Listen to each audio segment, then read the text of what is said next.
हरे Krishna viewers, हमारे यहाँ सरल धर्म पर हनुमान जी की कथाएं चल रही हैं। कई बार आपको हमें एक मंत्र बताया गया था तुलसीकृत मानस से। अब आज हनुमान जी की एक नई कथा सुनाएंगे आपको और एक और मंत्र बताएंगे, हनुमान जी का ही मंत्र।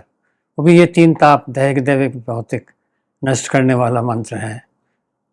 शंकराचार्य जी का दिया हुआ मंत्र है ये। इसको बाद में बताएंगे आज ही। पहले सुनते हैं हम हनुमान चरित्र की एक और गाथा, एक और कथा, नया चरित्र हनुमान जी का। लंका में युद्ध चल रहा है, घोर संग्राम हो रहा है। रावण को एक झटका लगता है, लक्ष्मण द्वारा मेघनाद का वध कर दिया जाता है। रावण थोड़ा सा घबरा जाता है। बहुत बड़ा योद्धा था मेघनाद, इंद्र को जीता हुआ था।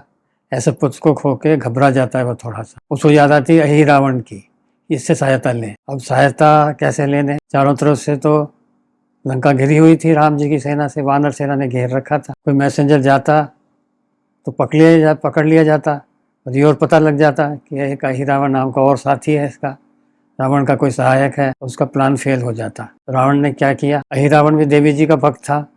वो गया, देवी जी की उसने पूजा करी, ध्यान लगाया, तो वहाँ अहिरावण प्रकट हो गया। ऐसा होता है भक्तों, हम जिस इष्ट की अगर ध्यान लगाते हैं तो उस इष्ट के और भक्त भी हमारे सामने प्रकट हो सकते हैं, आ सकते हैं। ये टेलीपैथी है एक तरह की। वही रावण वहाँ प्रकट हो गया। रावण ने सारे समाचार बताए, ऐसे में ही सीता का हरण कर लाया, ऐसे ऐसे मेरे योद्धा मारे गए हैं, मेघनाद भी मर गया है और आप मेरी सहायता करिए। ही रावण ने पहले तो रावण से कहा कि आपने गलत काम किया जो सीता का हरण किया। हरण आपको शोभा नहीं देता है, आप युद्ध में जीतते वो अलग बात थी। और आपके इतने योद्धा मर गए, इसका मतलब ये राम लक्ष्मण जो 2 हैं साधारण मानव नहीं हो सकते, ये इनसे टक्कर लेना गलत बात है। लेकिन फिर भी आपने मेरे से सहायता मांगी है तो मैं आपको सहायता जरूर करूंगा। बोलो क्या सहायता करूं? रावण ने कहा कि आप राम लक्ष्मण को युद्ध भूमि से हटा दीजिए। रावण ने कहा युद्ध भूमि से आप इन दोनों राजकुमारों को हटा दीजिए, बाकी सेना को तो मैं देख लूंगा, इनके बल पे ही सारे वानर बलवान हो रहे हैं। ठीक है, भाई रावण ने सोचा चलो जाता हूँ। देखा तो सेना तो घिरी हुई थी, राम जी और लक्ष्मण जी बिल्कुल सेंटर में थे और उनके चारों तरफ बंदरों की सेना। वो सब सोते थे रात को, गोला बढ़ जाता था, बहुत बड़ी सेना थी, बहुत जगह रोकते थे और सबको उनको घेर के हनुमान जी अपनी पूंछ का घेरा लगा देते थे। पूंछ का घेरा अभेद था, उसको भेद के कोई आ नहीं सकता था। ऐसे हनुमान जी ने घेरा लगा रखा था। तो देखा, रावण ने देखा तो मैं नहीं जा सकता, मैं क्या करूं? कुछ उपाय किया उसने। विभीषण का भेष बना करके आया, अंदर घुसने लगा। हनुमान जी ने कहा भाई कहाँ गए थे विभीषण? बोले साहब संध्या करने गया था मैं।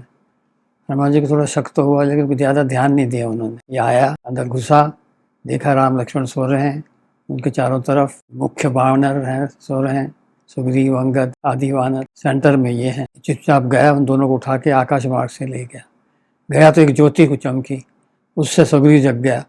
उसने कहा अरे ज्योति देखी मैंने, क्या हुआ? देखा तो राम लक्ष्मण नहीं, सब हाहाकार मच गया। हनुमान जी आए, बोले क्या हुआ? बोले ऐसा हुआ। बोले विभीषण तुम कहाँ थे? बोले मैं तो आज बाहर ही नहीं गया। बोले संध्या करने नहीं गया आप समुद्र पे? बोले नहीं मैं नहीं गया था। तब जाके पता लगा कि कोई अनहोनी हो गई है। विभीषण ने विचार किया, बोले कोई भी राक्षस मेरा विभीषण का रूप नहीं बना सकता है, यही रावण क्या बात है। वही रावण का पता बताया उसने। विभीषण भाई राम जी के लिए बहुत बड़ा असर था, तो रावण की तरफ से आ गया था इधर, राम जी ने इसको राजा बना दिया था और उनका बहुत बढ़िया दोस्त बन गया था और पग पग पर इनकी हेल्प करता था, पूरे भेद बताता था। इसने बताया कि रावण पाताल में रहता है। हनुमान जी चले गए वहाँ देखा तो द्वार पे बहुत बड़ा वानर पहरा दे रहा है। एक छोटा सा रूप बना के अंदर जाने लगे, उस वानर ने रोक लिया। बोले क्यों भाई, कहाँ जाते हो आप? बोले मैं आया हूँ, खोज में आया हूँ। तुम कौन हो? बोले मैं हनुमान का पुत्र हूँ। हनुमान जी सकते में आ गए। बोले मेरा पुत्र कैसे हो सकता है? मैं ब्रह्मचारी, मेरे ब्रह्मचारी को मैंने खंडन नहीं किया, कोई स्त्री से मैंने संबंध नहीं किया, किसी स्त्री को मैंने आशीर्वाद नहीं दिया कि मेरे जैसे संतान होते रहे। ये क्या हो गया? उसने बताया है कि महाराज जब आप लंका को जला रहे थे तब आपके पसीना गिरा था, तो मछली के उदर में चला गया जिससे मैं पैदा हुआ हूँ। अच्छा भाई तू ये बता देवी मंदिर कहाँ है तुम्हारे? उसने बता दिया कहाँ है। तो किसी को लेके आया है क्या? ही रावण बोले साहब मुझे पता नहीं है, राम लक्ष्मण का तो 2 आदमियों को लेके आया है, इसमें से एक गोरा है एक श्याम वर्ण का है। हनुमान जी पहचान गए, पहुँचे देवी मंदिर। वहाँ जा करके कहानी तो लंबी चौड़ी है, इतना ही जान लीजिए। ही रावण को मार दिया उन्होंने, राम लक्ष्मण को छोड़ा दिया और अपने पुत्र को पाताल का राज दे दिया कि बेटा तू यहाँ राज कर। और उसको क्या सीख दी? सीताराम जी का ध्यान करना, हरदम अत्याचार मत करना, जस्ट राजा बन के रहना। और वहां से राम लक्ष्मण को लेके आ गए। अब आपको हनुमान जी का मंत्र देखिए। हमारे शंकराचार्य हुए हैं स्वामी ब्रह्मानंद सरस्वती महाराज, ज्योतिर्मठ के संचाचार्य हुए हैं। इन्होंने कुछ मंत्र की रचना की है, जो इन द्वारा रचित मंत्र कल्याण के हनुमान अंक में प्रकाशित हुए। वहाँ से मैं आपको एक विशेष मंत्र दे रहा हूँ। ये मंत्र 3 तापों का नाश करता है। इसको सिद्ध करना पड़ता है। कैसे? 11,000 बार जप करना पड़ता है और 1100 दफ़ा हवन। इससे ये मंत्र सिद्ध हो जाता है। फिर आपके तीनों ताप इससे मिट जाते हैं। मंत्र को मैं डिस्क्रिप्शन में दे रहा हूँ, आप ध्यानपूर्वक सुनिए। हनुमान जी का मंत्र है ओम नमो हनुमते रूज अवताराय। ओम नमो हनुमते रूज अवताराय। अति आध्यात्मिक, अधिदैविक, अधिभौतिक तापत्रय विनाश निवारण राय, विनाशाय भी बोल सकते हैं, निवारण राय भी बोल सकते हैं, रामदूताय स्वाहा, ये मंत्र है। इससे भी तीनों तरह के ताप। आध्यात्मिक का मतलब क्या है? दैहिक जैसे हमारा था ना, ये देह संबंधित ताप को इन्होंने आध्यात्मिक बोल दिया है। देखा जाए तो फॉर्मल लैंग्वेज में आध्यात्मिक भी ताप बोलते हैं। अधिदैविक आपको बता ही दिया था, देवताओं से होने वाले। अधिभौतिक भी पिछली बार हमने आपको समझा दिया है। ये तीनों ताप इससे नष्ट हो जाते हैं मंत्र करने से। इस मंत्र को आप कीजिएगा। और आगे मैं आपको ये भी बताऊंगा, कई दफ़ा मंत्र सिद्ध नहीं हो रहा है तो क्या उपाय करने चाहिए। मंत्र को विज्ञान भी एक तरह से आगे आपको समझाया जाएगा। तब तक आप इस मंत्र को शुरू कर दीजिए। पूरी कोशिश करी जाएगी कि ये वीडियो मंगलवार के दिन या उससे पहले रिलीज़ कर दिया जाए।